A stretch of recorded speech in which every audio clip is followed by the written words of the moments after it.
You held the door, you remembered her coffee order, you texted back in 10 minutes every time, and she still picked the guy who barely replies. If that sentence just made your stomach drop good. Because by the end of this video, you're going to understand exactly why nice is quietly killing your dating life, and the one shift that fixes it without you becoming someone you hate. Stick around, because reason number 3 is the one nobody tells you, and it's the one that's costing you the most. Part 1. The uncomfortable truth. Let's rip the band-aid off first. Nice guy isn't a compliment.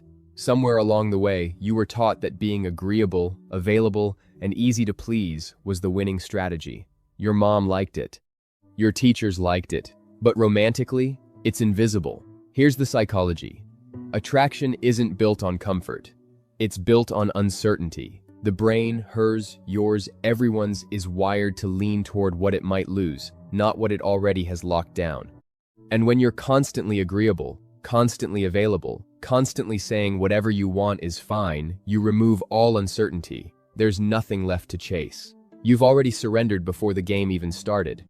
But here's the part that's going to sting a little more. Stick with me, because reason 2 changes everything you think you know about being yourself. Part 2. The 4 reasons she's tuning you out. Reason 1. You made yourself the prize for her, not with her. The first reason is what I call the approval trap. Every text, every compliment, every "you look nice today" was secretly a question. Do you like me? Women can feel that question underneath your words, even when you don't say it out loud.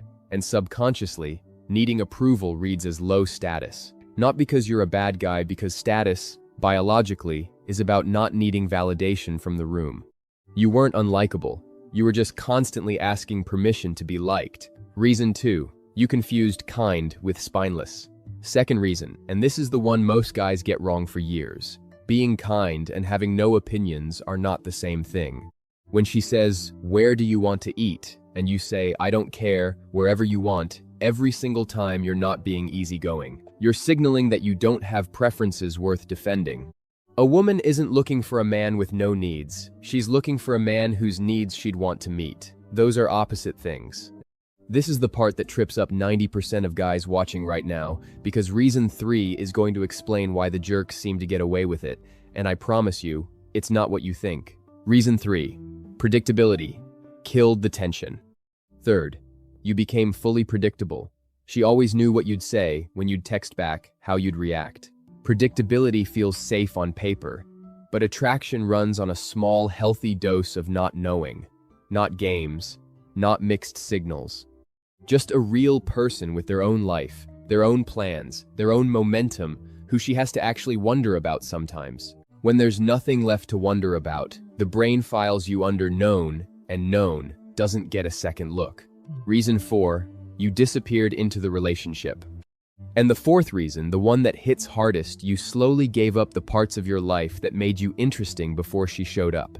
The hobbies, the goals, the friend group, the edge. You reorganized your world around her attention. And ironically, the version of you she was originally drawn to, the guy with a life, is the version that quietly vanished. Part 3, the shift, how to actually fix this. So here's what to do about it. Not manipulation, not playing hard to get, just recalibration. Step 1, have a standard, not a speech. Stop over-explaining your opinions. State them once, calmly, and let them stand. "I'd rather do X" is a full sentence. No justification needed. Step 2, keep something that's just yours.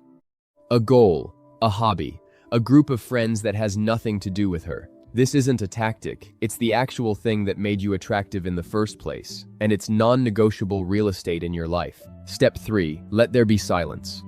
Not cold, not punishing, just don't fill every gap. Let a text sit for an hour. Let a plan be uncertain sometimes. Give her brain something to actually engage with instead of something to take for granted.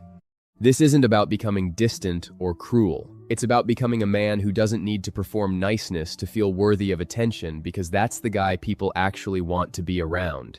Here's the truth most dating advice won't tell you. This was never really about her. It's about the fact that somewhere along the way, you learned that being loved meant being small.